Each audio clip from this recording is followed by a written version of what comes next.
శ్రీవారి సర్వదర్శనం భక్తులకు తిరుపతిలో రేపటి నుంచి దర్శన టోకెన్లను జారీ చేయనుంది టీటీడీ.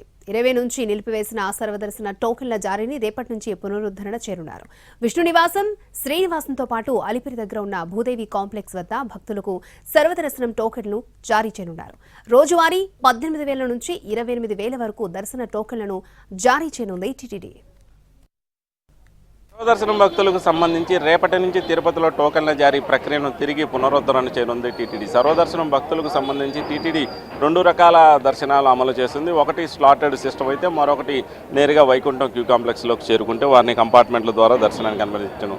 స్లాటెడ్ దర్శనానికి సంబంధించి తిరుపతిలో ముందు రోజు సంబంధించినటువంటి టోకెన్ల జారీ ప్రక్రియను ప్రారంభిస్తారు. అంటే రేపటి రోజుకు సంబంధించి టోకెన్ల జారీ ప్రక్రియ ప్రారంభిస్తే రేపు సాయంత్రం నుంచి కూడా ఆ దర్శనం స్లాట్స్ వారికి కేటాయించడం జరుగుతుంది. నిత్యం కూడా 18,000 నుంచి 28,000 వరకు కూడా టోకన్లు జారీ చేస్తారు. వారానికి సంబంధించి 1,64,000 టోకన్లు అయితే జారీ చేస్తారు. టోకెన్ పొందినటువంటి భక్తుడు తిరుమలలో వారికి కేటాయించిన సమయానికి క్యూ లైన్ వద్దకు చేరుకుంటే 2 నుంచి 3 గంటల దర్శన భాగ్యాన్ని కల్పిస్తామన్నది టీటీడీ ఇస్తున్నటువంటి భక్తులకు ప్రామిస్.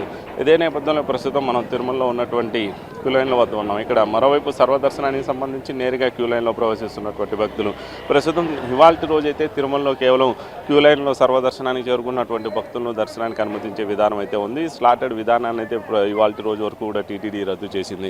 8వ తేదీ తిరుపతిలో వైకుంఠ ద్వార దర్శనానికి సంబంధించినటువంటి భక్తులకు టోకన్లు జారీ చేస్తున్నటువంటి సమయంలో జరిగినటువంటి తొక్కిసలాట్లో 6 మృతి చెందడం, ఆ తరువాత ఈ టోకెన్ల జారీకి సంబంధించినటువంటి ప్రక్రియపై టీటీడీ ఒక నిర్ణయం తీసుకోవాలనేటువంటి నిర్ణయం అయితే కూడా పాలక మండలి ఇప్పటికే నిర్ణయం తీసుకుంది. అత్యవసర సమావేశంలో ఈ సర్వదర్శనం భక్తులకు జారీ చేస్తున్నటువంటి టోకన్ల విధానంపై వారు కొన్ని సూచనలు కూడా చేశారు. ఒకటి, టోకన్ల జారీ ప్రక్రియను తిరుపతి నుంచి తిరుమలకు మార్చడం, లేదా ఈ టోకన్ల జారీని ఆన్లైన్లో కేటాయించేటటువంటి సౌలభ్యం ఉంటుందా, ఈ 2 అంశాలను పరిశీలించాలన్నటువంటి సూచన అయితే పాలక మండలి చేసింది. దీనికి సంబంధించి రాబో పాలక మండలి సమావేశంలో చర్చించి నిర్ణయం తీసుకుని ఉన్నారు. మరోవైపు ప్రస్తుతం ఉన్నటువంటి పరిస్థితులను దృష్టిలో ఉంచుకొని సర్వదర్శనం భక్తులకైతే టోకన్ల జారీ తాత్కాలికంగా ఏ విధంగా జారీ చేయాలన్నటువంటి అంశాలపై టీటీడీ కసరత్తు నిర్వహించింది.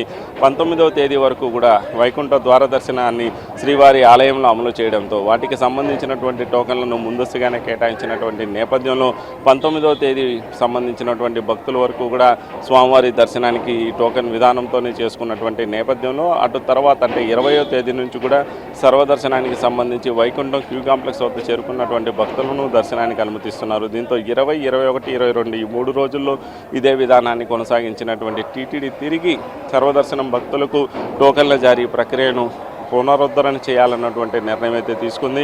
రేపటి నుంచి ఈ నిర్ణయం అమల్లోకి రానున్నది. రేపటి రోజున 18,000 టోకన్లను భక్తులకైతే జారీ చేసేటటువంటి పరిస్థితి ఉంటుంది. అంటే శుక్ర, గురువారాల్లో మాత్రం ఈ సంఖ్య 18,000కు పరిమితం అవుతుంది. శని, ఆదివారాల్లో 28,000 వరకు కూడా కేటాయిస్తుంటారు. సోమ, మంగళ, బుధవారాలలో 24,000 వరకు కూడా టోకన్లు జారీ చేస్తారు. ఇలా మొత్తం వారానికి సంబంధించి 1,64,000 టోకన్లు జారీ చేసేలా కూడా టీటీడీ అయితే ఏర్పాట్లు చేస్తుంది. మరోవైపు పాలక మండలి చేసినటువంటి సూచనల మేరకు పూర్తిస్థాయి నిర్ణయం అయితే రాబో పాలక మండలి సమావేశంలో తీసుకునేటటువంటి అవకాశాలు అయితే కనబడుతున్నాయి. ఇది ప్రస్తుతం తిరుమలలో సర్వదర్శనం భక్తులకు జరుగుతున్నటువంటి టోకన్ల జారీ ప్రక్రియకు సంబంధించిన సమాచారం. కెమెరా పర్సన్ రావంతో మోహన్ ప్రసాద్, ఎన్టీవీ తిరుమల నుంచి.